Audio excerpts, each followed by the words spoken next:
Assalamualaikum warahmatullahi wabarakatuh. Nama saya Rusma Sabda Ramadan dengan NPM 1951030352 dari Prodi Akuntansi Syariah kelas A. Dalam video ini, saya akan membahas soal yang telah saya buat mengenai transaksi perdagangan internasional untuk memenuhi tugas ujian tengah semester mata kuliah Akuntansi Keuangan Lanjutan 2 yang diampu oleh Bapak Rahmat Fajar Ramdhani, MSI. Baiklah, langsung saja kita ke video pembahasannya. Baiklah, bisa dilihat di sini soalnya. Terdapat dua soal, yaitu yang pertama, pada tanggal 1 Desember 2020, PT Niji menjual persediaan kepada pelanggan di Filipina dengan harga jual senilai 200.000 peso dan harga pokok senilai 150.000 peso secara kredit selama 90 hari dengan nilai tukar peso terhadap rupiah sebagai berikut. Pada tanggal 1 Desember 2020, kurs spotnya yaitu senilai 276. Lalu pada tanggal 31 Desember 2020, kurs spotnya naik menjadi 280. Lalu pada tanggal 1 Maret 2021, kurs spotnya turun menjadi 278. Perintahnya yaitu buatlah semua jurnal transaksi ekspor yang diperlukan selama periode transaksi tersebut. Lalu soal yang kedua yaitu pada tanggal 20 Agustus 2021, PT Niji membeli peralatan dari Arab Saudi dengan harga Rp65.000. Pembayaran akan jatuh tempo pada tanggal 4 Oktober 2021. Selain itu juga, PT Niji juga melakukan kontrak forward 45 hari untuk membeli Rp65.000 dengan kurs Rp1 sama dengan Rp3.850 untuk mengurangi resiko kerugian dari perubahan kurs dengan nilai tukar dirham terhadap rupiah sebagai berikut. Pada tanggal 20 Agustus 2021, kurs spotnya yaitu senilai 3.830. Lalu pada tanggal 4 Oktober 2021, kurs spotnya naik menjadi 3.860. Perintahnya yaitu buatlah jurnal-jurnal yang diperlukan terkait transaksi di atas, lalu bandingkan dampak dari penggunaan kontrak forward dengan tidak menggunakan kontrak forward. Baiklah, langsung saja kita ke pembahasan soal ini. Baik, yang pertama kita akan membahas yaitu soal yang nomor 1 terlebih dahulu. Yang pertama kita lakukan yaitu melakukan pengakuan awal pada tanggal 1 Desember 2020. Pesonya kita masukkan dari soal tadi yaitu harga jualnya senilai 200.000. Kita masukkan 200.000. Untuk kurs spotnya yaitu pada tanggal 1 Desember senilai 276. Kita masukkan. Lalu untuk rupiahnya kita kalikan 200.000 dikali dengan 276. Hasilnya yaitu 55.200.000. Lalu untuk BPP-nya, di soal tadi yaitu harga pokoknya senilai 150.000 peso, kita masukkan 150.000 peso. Lalu kita kalikan 150.000 ini dengan nilai kursnya tadi, menjadi 41.400.000. Lalu setelah itu, kita membuat jurnalnya, yaitu yang pertama akunnya di debit, piutang, pada pendapatan penjualan di kredit. Pendapatan penjualan yaitu senilai 55 juta ini tadi. Kita masukkan. Lalu selanjutnya yaitu BPP pada persediaan. Senilai ini 41.400 tadi. Kita masukkan. Nah, setelah kita melakukan jurnalnya, kemudian melakukan pelaporan keuangan pada tanggal 31 Desember 2020, sembari melakukan tutup buku. Untuk pesonya kita masukkan lagi 200.000 dengan nilai kurs spotnya pada tanggal 31 Desember yaitu senilai 280. Kita masukkan 280. Lalu rupiahnya sama, kita kalikan dengan kurs spotnya, yaitu 56 juta. Nah, di sini terjadi kenaikan pada tanggal 31 Desember ini dibanding dengan pada tanggal 1 Desember yaitu 55.200.000.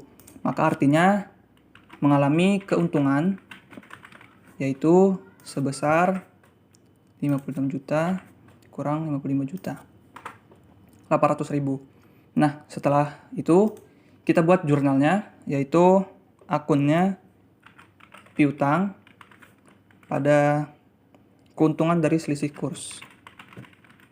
Dari selisih kurs, yaitu senilai 800.000 tadi ini keuntungannya. Nah, setelah itu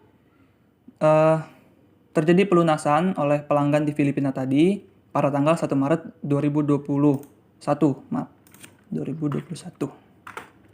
Nah, kita masukkan pesonya yaitu 200.000 pada kurs spotnya yaitu senilai 278. Nah, kita kalikan seperti biasa untuk rupiahnya. Nah, 55.600.000 untuk hasilnya. Terjadi pengurangan pada tanggal 1 Maret ini dibanding dengan tanggal 31 Desember kemarin, yaitu 56 juta. Maka artinya mengalami kerugian sebesar 400.000. Nah, setelah itu kita buat jurnalnya, yaitu yang pertama kas pada beban dari selisih kurs pada piutang. Kasnya ini tadi 55 juta ini kita masukkan. Lalu bebannya itu dari kerugiannya ini 400.000.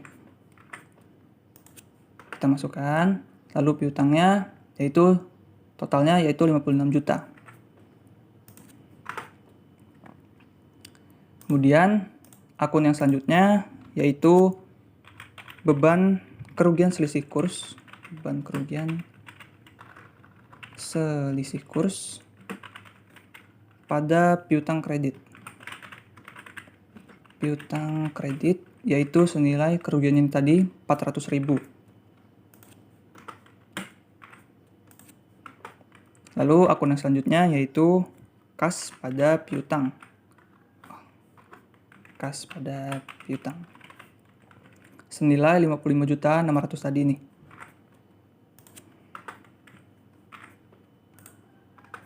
Nah, setelah kita buat jurnalnya pada tanggal 1 Maret ini telah selesai semua jurnalnya sesuai dengan instruksinya. Nah, baik, untuk selanjutnya pembahasan soal nomor 2. Baiklah, yang selanjutnya kita akan membahas soal yang nomor 2. Baik, yang pertama yang kita lakukan yaitu melakukan pengakuan pembelian. Pada tanggal 20 Agustus 2021, kita masukkan harganya di soal yaitu di sini mata uang rial senilai 65.000.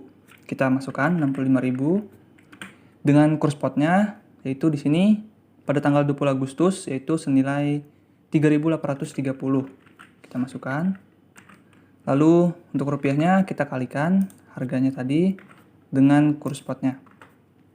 Maka hasilnya 248.950.000. Lalu setelah itu kita buat jurnalnya yaitu akunnya peralatan di debit, pada hutang dagang di kredit senilai 248 juta ini tadi kita masukkan. Lalu selanjutnya setelah melakukan pengakuan pembelian, PT Niji ini juga melakukan kontrak forward selama 45 hari untuk membeli 65.000 rial ini dengan kursnya yaitu 1 rial sama dengan 3.850. Maka kita masukkan di sini transaksi kontrak forwardnya, harganya tadi 65.000 dengan kurs forwardnya 3.850. Kita masukkan 3.850 dan kita kalikan untuk rupiahnya 3.850 dikali dengan kurs forwardnya.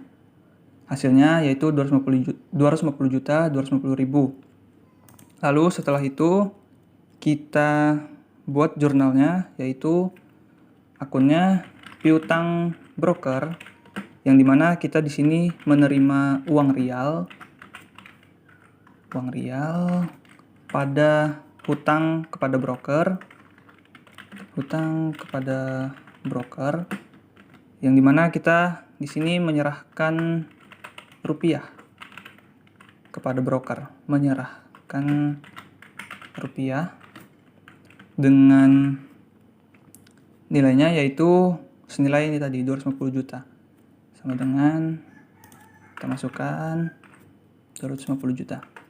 Nah, setelah kita melakukan transaksi forward dan pengakuan pembelian, selanjutnya yaitu pada tanggal 4 Oktober 2021 kita melakukan penyesuaian karena nilai kurs spotnya berubah naik menjadi 3.890. Kita masukkan harganya 65.000 dengan kurs spotnya tadi ini kita masukkan 3.890. Lalu kita kalikan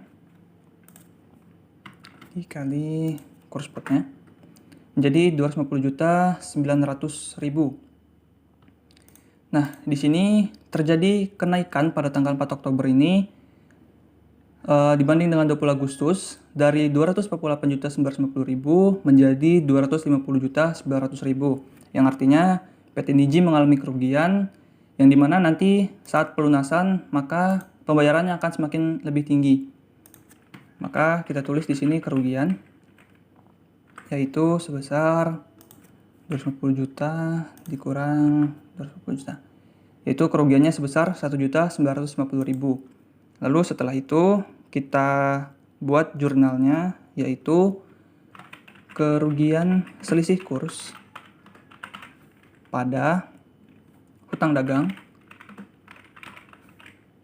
Nilainya yaitu ini 1 juta kita masukkan.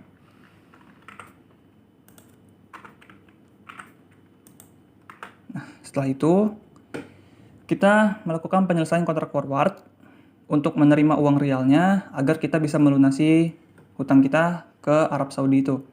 Kita masukkan 65.000-nya dengan kurs forwardnya tadi 3.850, kita masukkan 3.850, kita kalikan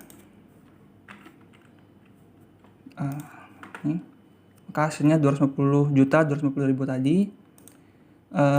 Kita lihat ini terjadi pengurangan antara kontrak forwardnya dengan harga aslinya dengan menggunakan kurs spot yang asli. Maka artinya PT Niji mengalami keuntungan yang dimana nantinya PT Niji mengeluarkan uang yang lebih sedikit kepada broker saat menukarkan uang rial itu. Kita tulis di sini keuntungan yaitu sebesar 650.000. Nah, setelah itu kita buat jurnalnya yaitu jurnalnya hutang kepada broker, yaitu kita menyerahkan rupiah pada kas kita, yaitu senilai 250 juta ini tadi. 250 juta kita masukkan. Kemudian jurnal selanjutnya yaitu kas kita bertambah, yang dimana kita menerima uang rial di sini pada keuntungan selisih kurs,